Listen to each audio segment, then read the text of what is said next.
ሰላም ሰላም እንዴት ናችሁ?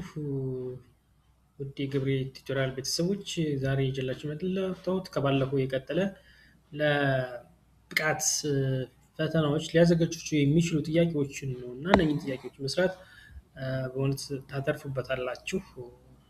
ስለዚህ ተከታተሉኝ፣ አብረን እንስራቸው ጥያቄዎቹን።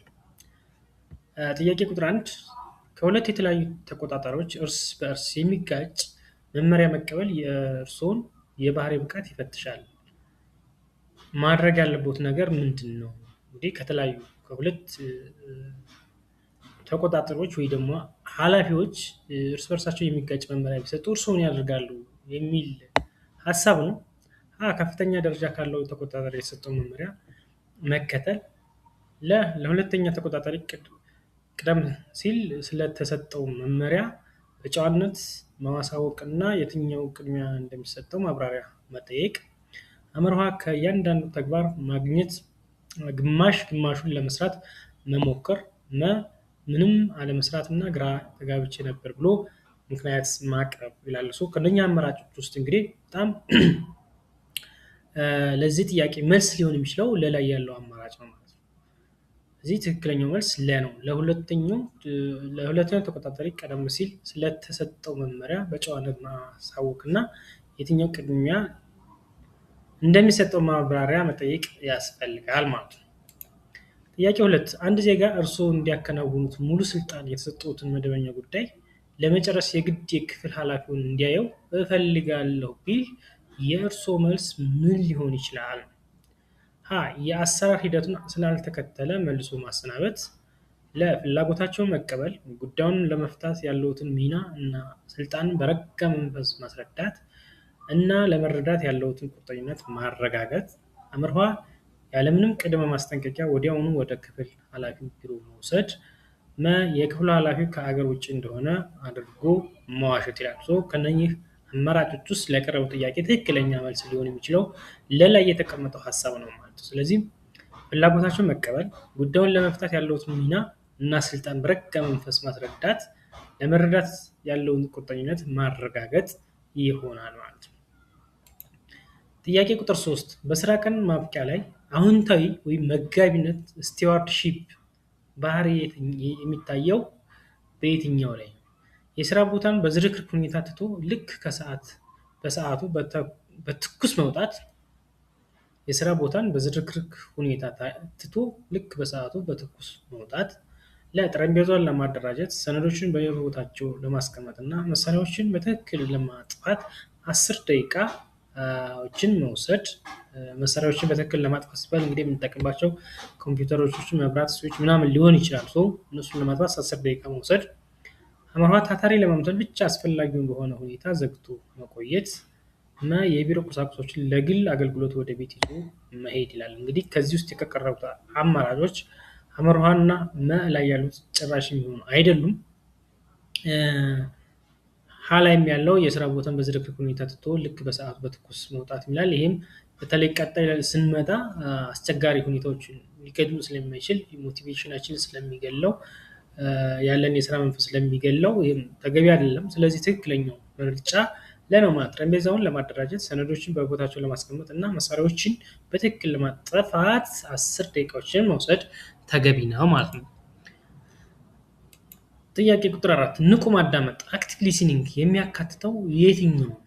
ለመናገር ተናገሩን መጠበቅ፣ ለመናገር ተራውን መጠበቅ። እዚህ ትክክል። ሙሉ ትኩረትን መስጠት፣ መረዳትና የተበላሸበት ምላሽ መስጠት። ትክክል። የተናገረን በሚለው ነገር ሁሉ ላይ መስማማት አይደለም። እያንዳንዱን ቃል በዝርዝር መመዝገብ። በዚህ ውስጥ እንግዲህ አክቲቭ ሊስኒንግ የሚያካትተው የቱ ነው የሚለው ለመናገር ተራውን መጠበቅ ይሄ ትክክል ነው። ተናጋሪውን በሚለው ነገር ሁሉ መስማማት ይሄ ትክክል ኤክስ ነው። እያንዳንዱን ቃል በዝርዝር መመዝገብ ይሄም ትክክል። ከነኚህ ውስጥ ምናልባት ሀለ እና መልስ ናቸው የሚል ምርጫ ቢኖር ነበረ ሀለና መልስ ነው። ስለሌለው ግን እዚህ ትክክለኛ መልስ የሚለው ሙሉ ትኩረትን መስጠት ሲባል ተራውን መጠበቅ አለበት። እያንዳንዱን ቃል መዝግቡ ማለትም አለበት። መረዳትና የታሰበበትን ምላሽ መስጠት የሚለው ንቁ ማዳመጥ የሚያካትተው ነው ወይም አክቲቭ ሊስኒንግ የምንለው ነው ማለት ነው። ጥያቄ ቁጥር 5 ይፋዊ ማስታወሻው ኦፊሻል ሚሞራንደም ሲጻፍ ዋና መመሪያው ምንድን ነው? ይፋዊ ማስታወሻው ወይም ኦፊሻል ሚሞራንደም ሲጻፍ ዋናው መመሪያ ምንድን ነው? ፕሮፌሽናል ለመምሰል አስቸጋሪ ቃላትን መጠቀም አይደለም። ግልጽ፣ አጭርና ዋናው ነጥብ ላይ ያተኮረ፣ ይሄ ትክክል ነው። ሁሉም ዝርዝሮችን ለማካተት በተቻለ መጠን ረጅም ማድረግ፣ ይህም ትክክል አይደለም። ያሸበረቁ ቀለሞችና የአጻጻፍ ስልቶችን መጠቀም ይላል።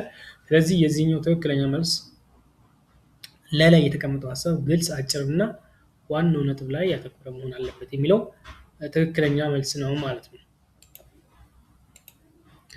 ጥያቄ ቁጥር 6 ለበታች ሰራተኛ ገንቢ አስተያየት ኮንስትራክቲቭ ፊድባክ ለመስጠት በጣም ውጤታማው መንገድ የትኛው ነው?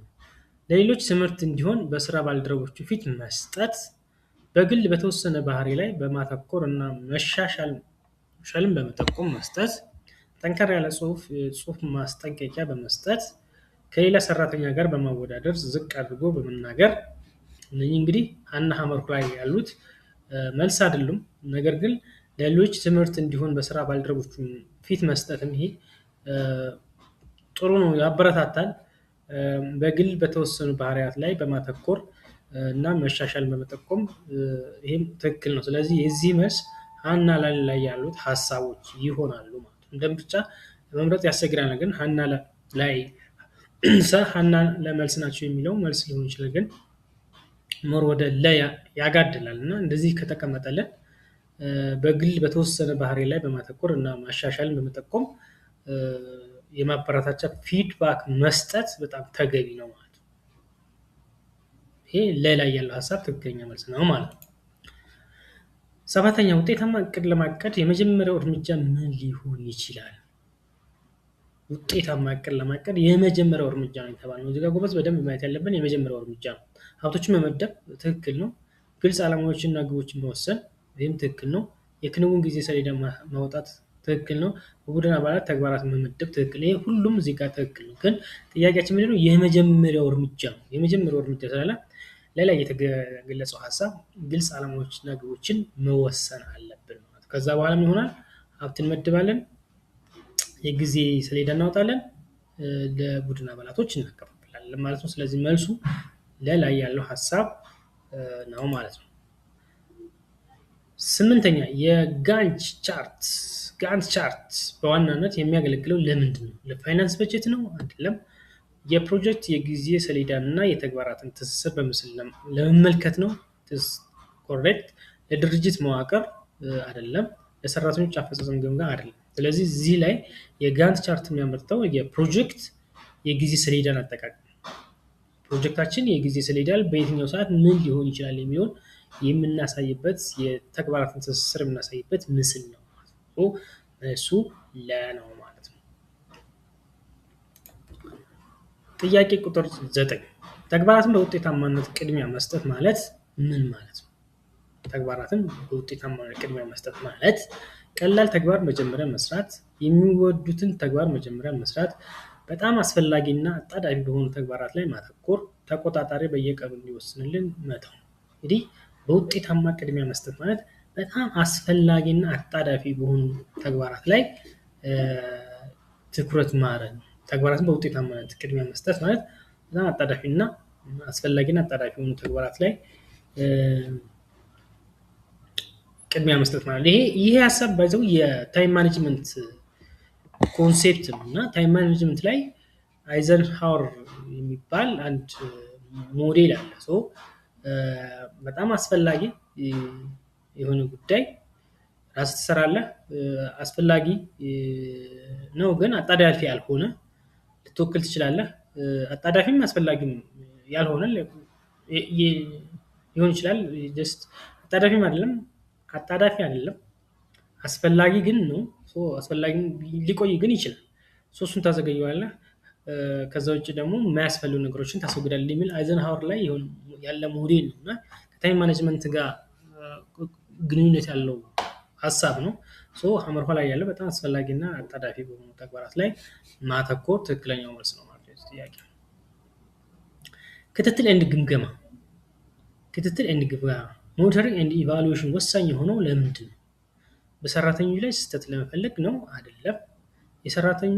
የስራ ሂደትን ለመከታተል ኦኬ፣ ለመማርና አሁን ያለውን ወደፊት ስራዎችን ለማሻሻል። እሺ ሀመርሃ በአመት መጨረሻ በጀቱን ትክክል መሆኑን ለማረጋገጥ አይደለም። ተጨማሪ የወረቀት ስራዎችን ለመፍጠር አይደለም። ከእነኚህ ውስጥ እንግዲህ ከተቀመጡ 4 ምርጫዎች ውስጥ ሁለቱ በተለይ ሀመርሃ እና መ ጭራሽ መልስ ሊሆኑ አይችሉም።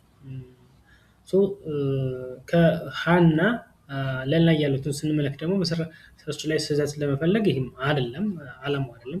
ትክክለኛው መልስ የስራ ሂደትን ለመከታተል ለመማርና አሁን ያለውን ወደፊት ስራዎችን ለማሻሻል የሚለው ሀሳብ። ስለዚህ ትክክለኛው መልስ ለላይ ያለው ሀሳብ ነው ማለት ነው። ኮሬክት አንሰር ኢዝ ለ ብለን እንላለን። ጥያቄ ቁጥር 11 በመንግስት ዘርፍ የሀብት ማሰባሰብ በመንግስት ዘርፍ ሀብት ማሰባሰብ ወይ ደግሞ ሪሶርስ ሞቢላይዜሽን ማለት የፋይናንስ ፈንድ ገንዘብ ማግኘት ብቻ ነው። የሰው ኃይል የፋይናንስ እና የቁሳቁስ ሀብቶችን ማግኘትና በውጤታማነት መጠቀም ማለት ነው። ሀብቶችን ከአንድ ክልል ወደ ሌላ ክልል ማዛወር ማለት ነው። የሀብት አጠቃቀም መቀነስ ማለት ነው። ይሄ ማለት እንግዲህ የፋይናንስ ፈንድ ገንዘብ ማግኘት ማለት ነው። ይህ ፋይናንስ ብቻ ነው። የሀብት አሰባሰብ ሳይሆን ፋይናንስ ብቻ አይደለም። ፋይናንስ አንደኛው የሀብት ዘርፍ ነው፣ ግን ፋይናንስ ብቻ አይደለም። ሀ አይሆንም ማለት ነው። የሀሳብ የሰው ኃይል ፋይናንስ እና ቁሳቁስ ሀብቶችን ማግኘትና በውጤታማነት መጠቀም የሚለው ትክክለኛ መልስ ነው ማለት ነው ለዚህ ጥያቄ። ሀመርሃ ላይ ሀብቶችን ከአንድ ክልል ወደ ሌላ ክልል ይሄ ማሰባሰብ ሳይሆን ማዛወር ነው የሚሆነው። መላይ ያለው ሀሳብ ደግሞ የሀብት አጠቃቀም መቀነስ። ይሄ ምንድነው? ኤፊሽንትሊ ሪሶርስን ዩቲላይዝ ማድረግ ከሚለው ሀሳብ ጋር ነው የሚያዘው። ሰው የዚህ ትክክለኛው መልስ ለላይ ያለው ነው ማለት ነው። ጥያቄ ቁጥር 13 በእቅድ ውስጥ የአደጋ ስጋት አመራር ሪስክ ማኔጅመንት የሚያካትተው የትኛው ነው? ማንኛውም አደገኛ ሊሆን የሚችል ተግባራትን ማስወገድ። ይሄ ይቻላል አይቻልም፣ ነባራዊ ሁኔታው አስቸጋሪ ስለሚሆን። ሊፈጥሩ የሚችሉ ችግሮችን መለየትና እንዴት መከላከል ወይም መቀነስ እንደሚቻል ማቀድ። እሺ በተቻለ መጠን ብዙ አደጋዎችን መውሰድ፣ ትናንሽ አደጋዎችን ችላ ማለት ነው። እነኚህ እንግዲህ ከነኚህ ከተቀመጡት 4 አማራጮች ውስጥ በጣም ለዚህ ጥያቄ ትክክለኛው መልስ ምንድነው? ለላይ የተቀመጠው ሀሳብ ሊፈጥሩ የሚችሉ ችግሮችን መለየት እና እንዴት መከላከል ወይም መቀነስ እንደምንችል ማስቀመጥ ነው። እንግዲህ እዚህ ጋር እቅድ ስናቅድ ሲቹዌሽናል አናላይሲስ የሚባል ነገር አለ። ሲቹዌሽናል አናላይሲስ ወይ ደግሞ ሶት አናላይሲስ ላይ ትሪት እና ኦፖርቹኒቲ እንለዋለን። ትሪቱ ወይ ትሪት የምንለው እነዚህ ሲቹዌሽናል አናላይዝ የምንላቸው ኤክስተርናል ፋክተሮች ናቸው። ኤክስተርናል ፋክተር ደግሞ በድርጅት ውስጥ ወይም በድርጅት አቅም ልንቋቋሙ የምንችል ወይ ደግሞ ልናስወግደው የምንችለው አይደለም። ሊሆን የሚችለው ምንድነው? የሪስክ ማኔጅመንት የአደጋ ስራ አመራር ተግባራዊ ማድረግ ነው ማለት ነው። የአደጋ ስራ አመራር ተግባራዊ ስናደርግ ምንድነው? ሊፈጥሩ የሚችሉ ችግሮችን መለየት ምንድን ይፈጠራል ብለን እናስባለን። ከተለያየ አንግል እንግዲህ ፒስተል የሚባሉ የኤክስተርናል ፋክተሮች አሉ። ከዛ ከነኛ አንፃር ምን መቼ ሊፈጠር ይችላል የሚለው እቅድ እንይዛለን። እንዴት መከላከል እንዳለብንም እዛው እቅድ እንይዛለን፣ ወይም መቀነስ እንዳለብንም እዛው እቅድ እንይዛለን ማለት ነው። ይሄ ከሶት አናላይስ ጋር ከሶት አናላይስ ስናደርግ በተለይ ትሪት እና ኦፖርቹኒቲ የሚለው ጋር ትሪት የሚለው ሲቹዌሽናል አናላይስ ላይ የሚመጣ ሀሳብ ነው ማለት ነው። በተቻለ መጠን ብዙ አደጋዎች መቀነስ። ስለዚህ ትክክለኛው መልስ ላይ ያለው ኮንሴፕት ነው ማለት ነው። ጥያቄ ቁጥር 14 የችግሮች መነሻ ምክንያት ትንተና ሩት ኮዝ አናላይስ ዓላማው ምንድን ነው? የችግሮች ምክንያት ሲምፕተምን ማከም ኖ አይደለም። የአንድን ችግር መሰረታዊ እና ዋነኛ ምክንያት መለየት ይህ ትክክል ነው። ለችግሩ ጥፋተኛ መፈለግ አይደለም። ችግሩን በላዩ ላይ ብቻ መመዝገብ የሚል ሀሳብ አለ። ለዚህኛው ትክክለኛ መልስ የችግሮች መነሻ ምክንያት ትንተና የአንድን ችግር መሰረታዊ እና ዋና መነሻ ምክንያት ለማወቅ ነው። ችግሩ እዛ ጋር ነው ሊፈታ የሚችለው። ምክንያቱም ካወቅን ችግሩን ለመፍታቱ በጣም ቀላል ስለሚሆን ይህን ሀሳብ ነው ማለት ነው። ስለዚህ ትክክለኛው መልስ ለላይ ያለው ሀሳብ ነው ማለት ነው። ጥያቄ ቁጥር 15 ችግርን የመፍታት ስልታዊ ሂደት ውስጥ የማይካተተው የትኛው ነው? ችግርን የመፍታት ስልታዊ ሂደት ውስጥ የማይካተተው የትኛው? ችግርን በግልጽ መግለጽ፣ ይሄ መግለጽ አለበት። አይደንቲፋይ the problem clear and understand የሚል ነገር ይሄ ችግሩን በግልጽ መግለጽ ያግድ ያስፈልጋል። መጀመሪያ ላይ የሚወጣው ሐሳብ ነው። ወዲያውኑ ወደ መጀመሪያ መፍትሄ መሄድ ይሄ አይደለም።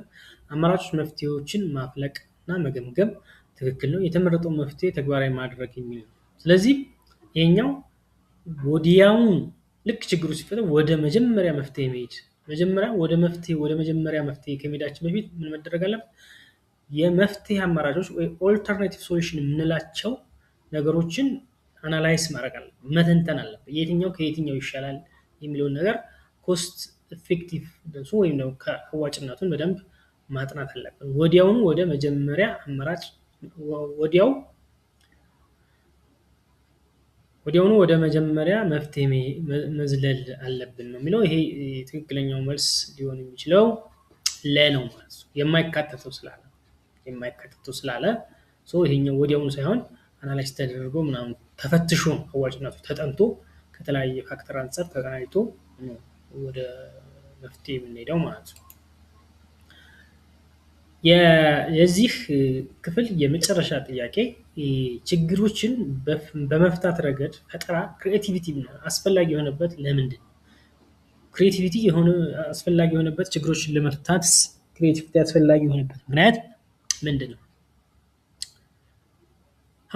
ለስነ ጥበብ ስራ ብቻ ስለሚያስፈልግ ነው አይደለም። በተወሳሰቡ ተግዳሮቶች አዲስና ውጤታማ መፍትሄዎችን ለማግኘት ስለሚረዳ ትክክል። ሁልጊዜ ገንዘብ ስለሚቆጥብ ውሸት። ሊማሩት የማይችሉት የተፈጥሮ ስጦታ ስለሆነ። እዚህ ውስጥ የቀረው ትክክለኛ ሀሳብ ምንድነው? ችግር በመፍታት ረገድ ፈጠራ ክሬቲቪቲ ለምን ያስፈልጋል የሚለው የተወሳሰቡ ተግዳሮቶች። እንግዲህ የተወሳሰቡ ተግዳሮቶች በተለመደው መንገድ ችግሮችን ላንፈታቸው እንችላለን። ስለዚህ ከተለመደው መውጣት ያስፈልጋል ማለት ነው። የተወሳሰቡ ተግዳሮቶች አዲስ እና ውጤታማ መፍትሄዎችን ለማግኘት የሚለው ትክክለኛ ሀሳብ ነው ማለት ነው። በዚህ ክፍል ውስጥ የነበረን ይዤላችሁ የመጣሁት ቪዲዮ ይሄን ይመስላል። ስለነበረን ቆይታ አመሰግናለሁ። ይህ ቪዲዮ ሌሎች እንዲደርስ ሼር፣ ሰብስክራይብ፣ ኮሜንት እና ላይክ አድርጉ። ስለነበረን ቆይታ አመሰግናለሁ።